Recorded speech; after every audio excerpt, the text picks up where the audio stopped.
Hi. Hi, Lisa. Thanks for doing this. Of course. I'm glad that you're here in my Yes, room. we are together. Yeah, it's so much better that way. And we're too. celebrating your book.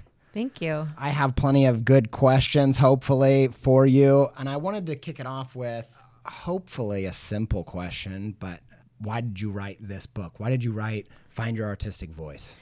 Actually, a few years ago, I did a survey. I think it was on Instagram, and it might have even had some like Google Doc attached to it so my followers could fill out the survey. But it was basically like, what do you want to learn from me? And one of the top things that came up was finding your style. Not necessarily finding your voice, but some iteration of that question came up a lot. So initially, I wasn't thinking of it in terms of like, what book do I want to write, but more potentially a class or a blog post. So I wrote a blog post that was like 2 pages from this book, or the equivalent of that. What, 2 pages less? Like it was huge? No. Yeah. It was so condensed. I understood at that moment that I didn't really know what I was talking about. Not that I don't have anything to say about finding your artistic voice, because, I obviously do, but like I realized I had a lot to learn. So simultaneously, my editor read that blog post and said, I don't think this is a blog post. I think this is a book. And I was like, do you really think I have 30,000 words to say about this topic? And she's like, I do. Why don't you come up with a proposal? So I'm very interested in this idea. I've kind of pushed hardcore against the classic creative notion that you shouldn't listen to your audience. You shouldn't. And now it's a nuanced thing that I'm saying, and I could, believe me, I have hours online trying to explain what I mean by that. But I find it really interesting that this book that is fantastic, it's doing super well. It's on its 5th printing. Yeah. And it's only been out for a month and a half. And that I find it super, yeah, exactly. And I find it super interesting that it started with a survey from your audience. And I feel like there's a lot to be said about how to approach listening to your audience. What's your relationship to that? How have you found it to be a healthy thing for your career? Does that make sense as a question? And a lot of people ask me, a lot of people will say, please put it in a nutshell for me. Do you make art for Instagram, for example, is what some people will say. Yeah. And so I talk a lot about things in terms of Venn diagrams. And so I make all kinds of Venn diagrams that try to explain how I feel about things, because it's never just one thing, right? Like it's like the merging of things. And I haven't made a Venn diagram about this in particular, but I probably should. But in my head, there's this Venn diagram where one of the circles is what I love to do, or what I love to make, or the issues that are important to me. And then another one of the circles is what my audience finds interesting. Yeah. And so I'm constantly trying to figure out where those 2 things overlap. And there's probably a couple other circles that need to overlap also. Sure. And I don't want to oversimplify it or over-explain it. But I'm trying to always find the sweet spot between what's interesting to me, what I'm passionate about, what I want to make work about, and what other people are interested in hearing from me. And I actually enjoy that process. Me too. I don't find it selling out. I don't find it minimizing. I certainly am very vocal about things that a lot of people disagree with. So it's not like I'm trying to pander to everyone. I'm just, actually, when I did that survey, was sort of in the beginning of me really sort of figuring out that that's how Instagram was working for me. And so that survey was sort of part of that. And it wasn't necessarily like how I'm going to structure what I post every day for my audience. It was more like, what books or classes or, blog posts do I want to write? Because I feel like part of my value system is, my career was built on the generosity of people who came before me. And I feel an obligation and a joy actually in giving that back to other people. And so part of it also for me is like this sense of service that I have. So maybe that's another circle in my Venn diagram, right? That I have some sense of wanting to give back. How did you figure that out? Because I feel like, obviously it's not a destination, it's a journey. You're always going to be learning, but you seem to be very self-actualized. And it's something I respect about you, and I'm very inspired by. You know a lot of things that you're about. You might not know at all, but you do. How did that come about? Was it through making stuff? Well, yes, but also you have to remember that I didn't even pick up a paintbrush until I was like 32 years old, and I'm 50. I almost said 52. I'm not 52 yet. I'm 51 now. So, but also, I had already lived 32 years, right? Which is actually beyond when most people start making art. So by the time I started my art career when I was 39, and then had a visible presence on social media when I was in my 40s, I had had a lot of life experience, both doing other things and in making art, and years of therapy, years of understanding sort of the role of politics in my own life and privilege and all of those things, right? Like, and I had had a lot of time to reflect on those. And I think, a lot of people get scared that they're too old, right? But I always tell those people, like, you bring so much wisdom and you know who you are in a way that I didn't know who I was in my 20s or even into my 30s. So I think part of what you describe as self-actualization is actually just the accumulation of years of lived experience. And I have this perspective, like, I still freak out, I still have anxiety, all those things, but I also have this perspective that calms me down pretty quickly, which is like, I've gotten through a million hard things before, I'll get through this. Or I'm really scared right now, but I know nothing terrible is going to happen if I put this out into the world. Or, One of the things that was really frustrating to me when I was in my 20s or in college, and I didn't realize why I was frustrated by it, but we'd have visiting artists, or we'd have our teachers tell us, you just need to be yourself in the work. And at the time, I didn't know why that was driving me nuts. But then now I see that I don't know who I am. Yeah. How can I be That's myself? why it drove you nuts. Yes. That's right. Yeah, exactly. Like, and that clearly is an advantage for people that have gone, been here longer. Exactly. Yeah. Basically your voice is your story. One aspect of your voice is your story. And so when I started making art, until I started making art, I thought I had no story. I thought it was just like this boring, upper middle class white girl who had nothing important to say. And the minute I started creating, like, all this stuff was pouring out of me and into my work. And the creative process itself made me realize, like, I do have something to say and these ideas matter. And then I eventually got the confidence to share them. Yeah. So I think my work has become a little bit more complex over the years too, just because I have the confidence to use my work to express my my core values or my vulnerabilities or all those things that we're scared to express. Yeah. It also sounds like you're saying experiences, but also doing the inner work and the personal development on a personal level goes hand in hand with learning. Your voice. You can't develop your voice without exploration. And Sean Qualls, who I interview in the book, talks about developing your vocabulary. And I love that. And when he said that, I was like, yes, learning a language is very similar to developing your artistic skill, because you have to get to the point where you develop fluency and then things start to flow for you. But until you get to that point, there's a struggle, right? And you have to be in the struggle. The struggle never really goes away. It just gets easier. Good. So it separates those of us who have made professional careers out of or people who just make art all the time from the people who think about it but don't do it. Is we have gotten really good at just sitting in the fear, right? Totally true. Yeah. Yeah. And so I don't actually think you can develop skill or taste or any of those things without struggle. Yeah. I think the really interesting thing there is maybe the real mental gymnastics that's necessary is, what do you do when you're in the face of an obstacle?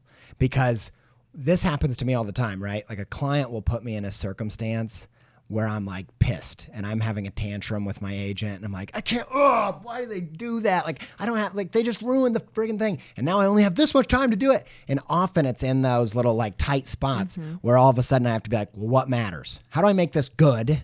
And one other thing I think it does is it forces you into making choices in your taste rather than your skill, or rather than, trial and error over long, being whatever. It makes you get to what could I do in 2 hours that I still think is good. And it forces still makes them happy. Yeah, it still makes them happy. And I think that my point is, there's a bunch of people that when they come to an obstacle that they shut down as, well, I can't possibly, it reminds me, there's a Stoic principle that says the obstacle is the way. Like, the obstacle is the thing. 100%. Yeah, that makes, exactly. Is that connected to, why do you say that? I mean, like life is hard. Like just hard stuff happens. You can every swear. single day. By the way, hard shit happens. Hard shit happens. So I used to be one of those people who felt like she had no agency, and so something bad would happen, and I would either wallow in self-pity and simultaneously not do anything to change the situation. And then I finally woke up and was like, oh, wait a second. What if I tried on a different hat and decided that there was the possibility that I could create a life that was happy and where I wasn't constantly feeling like a victim. Certainly there are situations where I still feel like a victim, like somebody, like a client does something that really pisses me off. Yeah. And then, so then it's always like, okay, in those moments, which are the harder moments, I think we're less motivated to make good work or do good in the world, or less inspired to be a better person when we're not confronted with struggle. Like, what would be the point? You could just, if everything was easy all the time, you'd just be sliding along doing your thing. Yeah. Everybody experiences hardship and pain. I guess it's sort of like how you choose to use that to sort of move and grow on your path, or allowing it to keep you stuck as an excuse to keep you stuck. I think I don't want to make this too binary. There's not like just two kinds of people in the world. No. One who use obstacles and those who use them as an excuse. Get crushed by them. I think there's definitely middle ground. And one of the things that I've learned in my 51 years is that things are not always black and white. But I do think that those are two sort of general categories. And I always remind myself that I have the choice to not necessarily escape pain, but use that pain to be a better person or a better artist or a better whatever that means, whatever better means. I don't even know. One thing I just want to add to that, because I think it reminds me of, again, building on that Stoic principle. I think we're all open to things that seem good. Like almost everybody would be open to winning the lottery. Like we're like, yeah, great. I'll take that. And there's a Stoic idea of non-judgment, like reserving your judgment till later on all things, because they say that, lots of people's lives have been ruined by winning the lottery. Lots of people's lives have been made by losing their job. I think that not labeling things as good or bad. That's a very sort of Buddhist principle too. So like experiences are just experiences, and it's how you show up for them that matters. That's how you get open. Of course I'm going to sit, and everybody knows that listen to this show knows that the most esoteric, abstract idea of this whole thing is the one that I camped out at most. Openness to experience. I could just keep thinking about that. But if you could only tell people one thing from the book that makes a difference in your journey on finding your voice, what would it be? Show up and do the work. I talk about this in the book.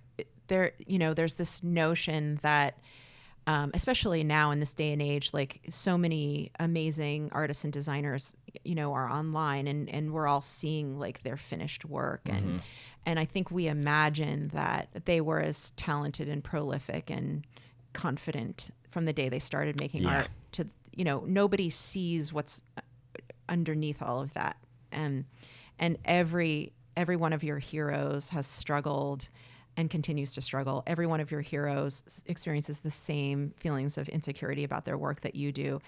And that fact, in my opinion, is like the most hopeful thing, because it's like finding your voice isn't this experience that's reserved for a few innately talented people. It's really something that if you show up and you're disciplined enough to keep showing up and working through, whatever, gap there is between your skills and your taste, or, all of the stuff that is hard, if you show up for that and continue at it, you'll find it. You will. It might take you longer than somebody else, and it might take somebody else longer than you, but if you continue to show up and make a concerted effort to sort of learn and grow and get better at whatever it is you want to get better at, no matter whether you're a musician or a writer or a visual artist, you can't do something every day and not get better at it and not find your own niche in that thing. I always say, like, if I could condense the book into one sentence, it would just keep making art or show up and do the work, because I think people want to avoid it. They think it's some magic pill they can take that all of a sudden they're going to wake up but no, unfortunately you just have to make a lot of fucking art. Yes. Yeah, exactly. That's all. That's it. It seems like a huge and that's both overwhelming to think about, but it's also kind of a relief. It's not magic, it's just work. Yes. So everyone who chooses to show up and Put do in the the work, time. Yeah. And we'll get there. A huge theme that shows up in the book, I feel like, is quantity leads to quality. Like that's the kind of, if you just keep making stuff, and I've said this a bunch of times, if you're not making piles of work, you're doing it wrong. Like if you're not, I feel like musicians more than anything, I don't know why, this is just me being judgmental about musicians. I have a lot of musician friends. I feel like they don't make enough songs. Like make shitty demos, just make tons of shit. And if you do that, you can cut out all of the stuff that sucks and lean into the other stuff. But if you're not making stuff, you're not really progressing. That's right. Or you're not going to discover those, like when I did that Experiments in Blue project in 2016, where I was like mostly painting in blue for the entire year. Which, by the way, I said, I think you started blue as a cultural thing, a cultural moment. I feel that's true, whether you're going to take it or not. But my whole kitchen is blue, and I think it's because my wife was like obsessed. Loving your work and just like blue. It's just, Well, I like blue too. And actually my house is mostly blue too, because I decorated around that year when we moved to Portland. But anyways, the production every day forced me to make a lot of crap. Like half the stuff in that project I can't even look at. I couldn't even put it on a screen in my like PowerPoint presentation. But like there were 3 or 4 things in that entire year that were game changers for me in terms of the direction of my work and discoveries I made. And the cumulative value of the entire year's work is important, but it's not because everything I did was successful. No. I love that you said that, because all of my long-term projects, like Nod that we've talked about, like I made a character every weekday for a year. Yeah. And at the end of it, I feel like there were 4 characters I made that have stayed in my work. And part of me is like, man, that's all that came from that. But it's huge. Those little things that, compound over time. One last story on that topic. I was traveling around. This is way before I started, around the time I started making art, early 2000s. I went to Thailand with a friend, and she was a professional photographer. And I was getting into photography. In fact, that could easily have been my path if I hadn't discovered painting and drawing. So I had a Holga, which is like this... like plastic Russian camera that I taped up. And then I had my, like, I didn't have a digital camera yet, because I had a film camera, because digital photography was just kind of like, those cameras were too expensive at the time. And so I had not a digital, but a SLR. Yeah. I took so many photos, and we went to the most beautiful places. And I was so excited to come back and take my film in to be developed. And I remember spending like what at the time seemed like so much money to get these photos, rolls and rolls of photos developed. We were there for like 3 weeks. And I picked them up, and I looked at I got in my car, and I couldn't wait. And I just started looking at them. And I was so overwhelmed with disappointment, because literally out of every roll, maybe one photo was really good. And so I called Sue, and my friend, who's the professionsional photographer, and I think I was crying. And she was like, Lisa, are you kidding? That's amazing. Like total change. She's like, that you got one really good photo out of each roll. Like, that is amazing. I wanted them all to be amazing. Yeah. And that was one of those mind-blowing moments for me, because I repeat that story a lot. Yeah, I love it. Because here was this experienced person being like, no, that's amazing. And then, of course, over time, I go back and I was like, way more than one in each roll was amazing. It's just that, again, my taste level versus my skill level at the time, there was a gap there. And I realized that there were probably more than one in each role that were really good, but I had such high expectations that I was very disappointed. But that's such a great lesson, right? Like, you have to churn out a volume of crap to get the one diamond. Yeah, Seth Godin says that the people that have good ideas have tons of bad ideas. Yeah. I think that's totally true. Well, thank you for doing this. Yeah. This is one of my favorite conversations. I love talking to you because I feel like you and I are both spiritual people that like mystical side of life, and and then yet when it comes to creativity, something that most people see as mystical and mysterious, we get very pragmatic and like, here's how you do it. Yeah, like what? It's so weird, but there's something about that is just super refreshing to me. So thank you so much. Thanks for having me. This was super fun. All right.